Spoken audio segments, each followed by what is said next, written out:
Richard Rambaud-Melconian, j'ai 22 ans, je suis le fondateur de la conciergerie RF Care. Vous pouvez me contacter au 06 37 78 98 01 ou par mail à richard@rfcare.com et mon site internet c'est www.rfcare.com.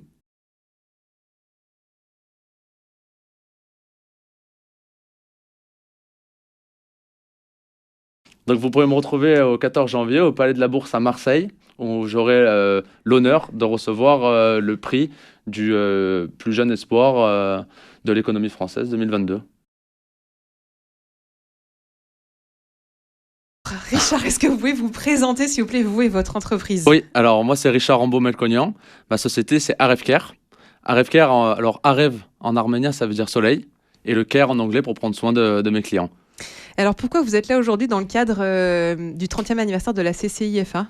Parce en fait, j'ai l'honneur de recevoir le prix du plus jeune espoir de l'année 2022 pour les jeunes entrepreneurs. Et donc du coup pour donner peut-être du courage pour tous les jeunes de ma génération.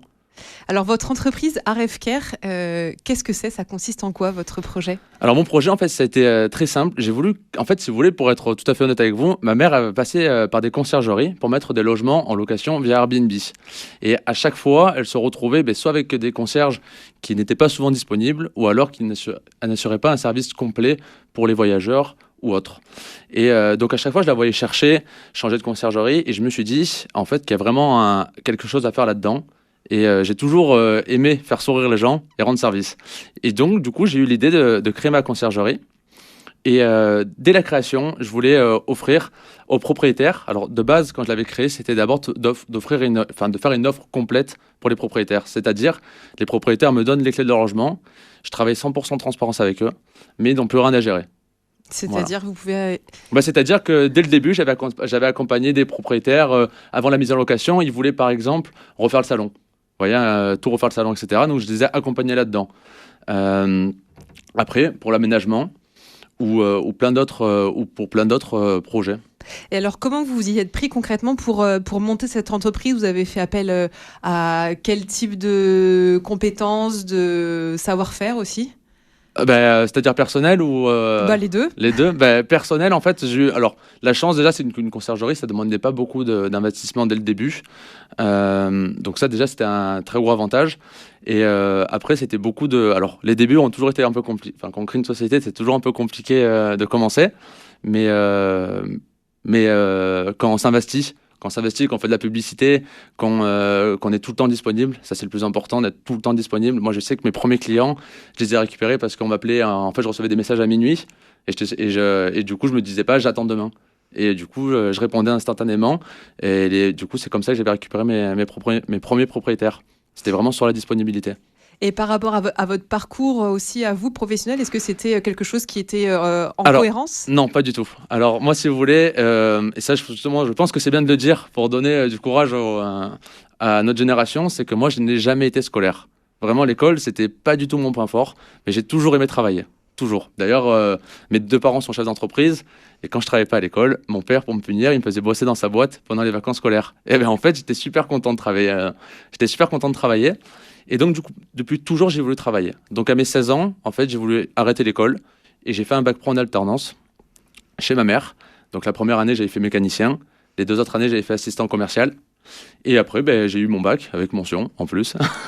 Et après, je suis parti. Donc, après, j'avais fait 1 an de CDI. Donc, de base, pour moi, c'était vraiment travailler dans l'entreprise familiale, qui est arménienne.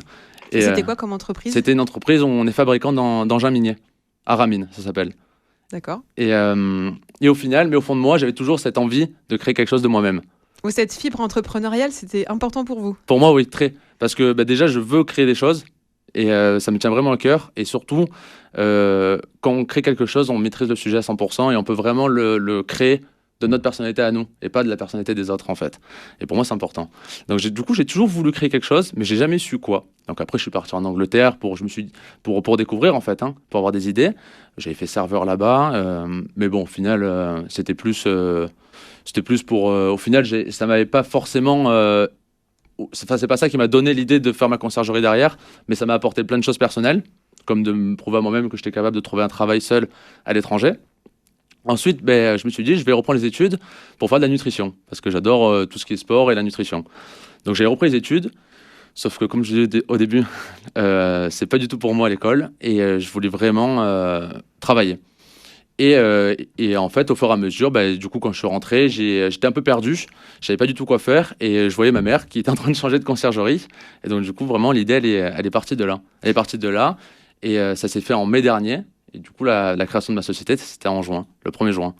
Et avant de venir un peu au vif du sujet, est-ce que vous sentez aussi que votre entreprise, enfin la création, elle est liée aussi à la conjoncture, c'est-à-dire que Airbnb, ça se développe beaucoup et les services un petit peu liés aussi. Enfin, est-ce que vous sentez que c'est un peu une opportunité business, si on peut dire Oui, c'est une opportunité énorme parce que en fait, je me suis rendu compte que, alors, quand j'ai créé ma boîte, beaucoup de gens m'ont dit, c'est pour ça qu'il faut vraiment s'écouter soi-même, c'est très important.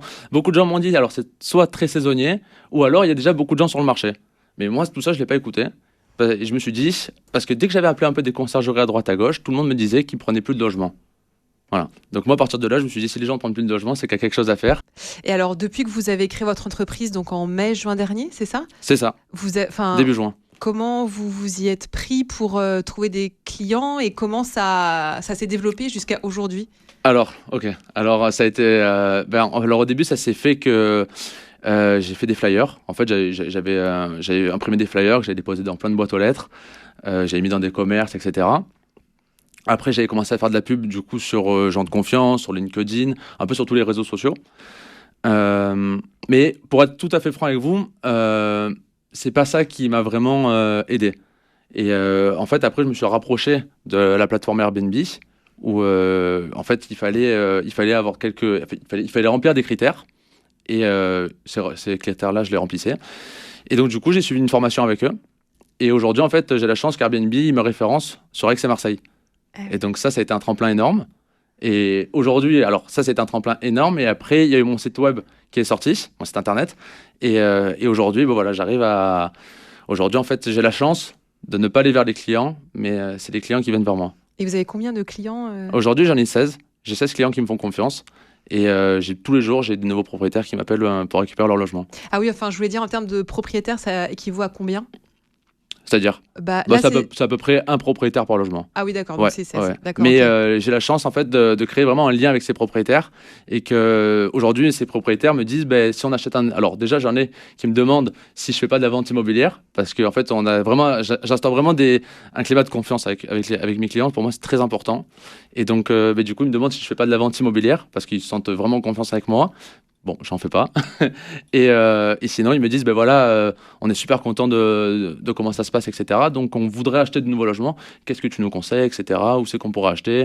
Mais comment ça s'est passé du coup cette nomination? Vous avez été surpris finalement de... Bah oui, quand même, parce que c'est vrai que moi, j'ai quand même quelqu'un qui aime bien faire mes choses entre guillemets. Et ça, je pense que c'est un défaut quand on veut créer sa société pour qu'elle se développe bien. Moi, c'est vrai que j'aime bien faire mes choses un peu dans mon coin. Vous voyez, alors je fais de la publicité, tout ce que vous voulez, mais c'est vrai que je suis pas là à faire beaucoup d'aller sur des lieux de rencontre, on va dire. Donc, quand on m'a proposé ça, enfin, quand on m'a dit que j'allais recevoir le prix, bon, j'avoue, sur le coup, j'ai eu vraiment la pression. La pression? La pression, oui. Mais pour moi, c'est une super belle opportunité. C'est une super belle opportunité et c'est grâce à ça, je pense que ma société, elle va pouvoir vraiment bien décoller. Et pourquoi c'est une opportunité pour vous? Parce que, si vous voulez, aujourd'hui, moi, je veux que ma boîte, je suis quelqu'un je pense, d'ambitieux, et je voudrais créer une conciergerie nationale à l'international. Vous voyez? Et je pense que cette remise de prix, ça peut être un tremplin énorme pour moi. Mais en termes de... Parce que cette remise de prix, Enfin, c'est de la visibilité? C'est de la visibilité. Déjà, c'est un mérite pour moi et ça fera un super bon souvenir. Et en plus, c'est une visibilité, c'est une super bonne visibilité. Hmm. Est-ce que vous espérez aussi créer des liens avec d'autres entreprises franco-arméniennes du territoire? J'aimerais bien. Déjà, mon site internet, c'est une entreprise arménienne qui me l'a fait. C'est une entreprise arménienne qui me l'a fait. Et j'aimerais bien parce que pour moi, c'est quand même important. Alors, je suis très fier d'être français. Mais je suis très très fier de ça. Mais aussi, je pense que c'est important de garder aussi, on va dire, pas les valeurs, mais une histoire, en fait. Et nos grands-parents, ils nous ont vraiment, du côté de ma mère, du coup, ils nous ont vraiment tout appris sur l'histoire des Arméniens, etc. Et donc pour moi, c'est important que ça perdure. Voilà. Et est-ce que vous avez d'autres liens avec l'Arménie aujourd'hui? Des liens familiaux ou juste un attachement peut-être lié à vos racines ou... Ben, ouais, aujourd'hui, c'est plus quand même un attachement avec mes racines. Parce que c'est vrai que moi, du coup, je suis jamais allé en Arménie. Je voudrais y aller, mais je suis toujours pas allé. Mais c'est plus un attachement ouais, avec les racines. Alors, les différentes prestations proposées par AFCare. Donc, au début de notre conversation, j'ai beaucoup abordé les prestations que je pouvais offrir à mes clients, les propriétaires, c'est-à-dire vraiment à peu près tout ce qui peut, tout ce qui peut les aider en fait dans leur projet, pour les accompagner. Et après pour les, donc du coup ça c'était vraiment ma première partie, c'était vraiment de pouvoir soulager un maximum les propriétaires. Voilà. Et une fois que j'ai mis ça en place, ma deuxième mission pour moi c'était de pouvoir, si j'ai mes voyageurs qui me demandent quelque chose, d'avoir la réponse à leurs besoins et même de leur proposer plus que ce qu'ils auraient pensé. Donc ça va du chauffeur de taxi au chauffeur privé si jamais j'ai des clients qui veulent faire une journée où ils vont faire du shopping mais qu'ils n'ont pas de voiture, nous on peut leur mettre à disposition un chauffeur privé. Ça va au brunch à domicile, comme ça va aussi à des balades en buggy ou même à des baptêmes sur circuit ou même des stages de pilotage. Ah oui, c'est très très varié. Ouais, ouais. Donc vous êtes, j'imagine, en lien avec plusieurs prestataires aussi de la région. Exactement, ouais. En fait, j'ai remarqué quelque chose, c'est que quand on dégage une bonne énergie, une énergie vivante, on s'entoure de gens qui sont vivants aussi. Et donc, c'est rigolo parce que souvent, les partenariats que j'ai faits, on s'est installé en fait dans un bar ou autre pour discuter. Et par exemple, sur un rendez-vous de 2 heures, on peut parler pendant 1 heure et demie de nos personnalités chacune, des histoires, etc. Alors qu'on se connaît absolument pas. Et sur la fin de notre discussion, on en vient à parler vraiment boulot et de notre collaboration ensemble. Donc oui, je veux dire honnêtement, oui, ça se fait assez facilement. Et aussi avec des gens qui partagent, entre guillemets, mes valeurs. Comme ça, je sais que même si je travaille plus directement avec mes clients après, parce que ça serait une société qui leur louvre, par exemple le brunch, ça serait une société qui leur livrera le brunch en fait. Mais je sais qu'ils auront la même façon, enfin les mêmes valeurs que moi, donc ils représenteront bien ma société. Enfin les valeurs, c'est surtout, alors c'est les valeurs et la personnalité. C'est déjà c'est des gens qui ont le sourire facile, avec qui on peut parler pendant, qui sont très amicales en fait et très familières. Après presque ça devient plus des gens des partenaires mais en fait comme des amis. Et surtout pour moi c'est très important, des gens qui n'ont pas peur. Par exemple, c'est tout bête, mais la personne avec qui on fait le brunch à domicile, au final maintenant on va se mettre, et d'ailleurs on a rendez-vous demain ensemble pour élaborer des menus pour les sociétés. Vous voyez? Donc ça veut dire que ça vous amène même plus loin en fait, que ce que vous aviez c'est prévu. ça, parce que pour moi c'est très important de s'entourer de gens qui n'ont pas peur de se lancer dans autre chose en fait. Et pour moi c'est ça aussi qui me permettra à moi, et du coup les gens et aussi avec les gens qui se lancent avec moi en fait, de pouvoir développer nos sociétés au maximum quoi.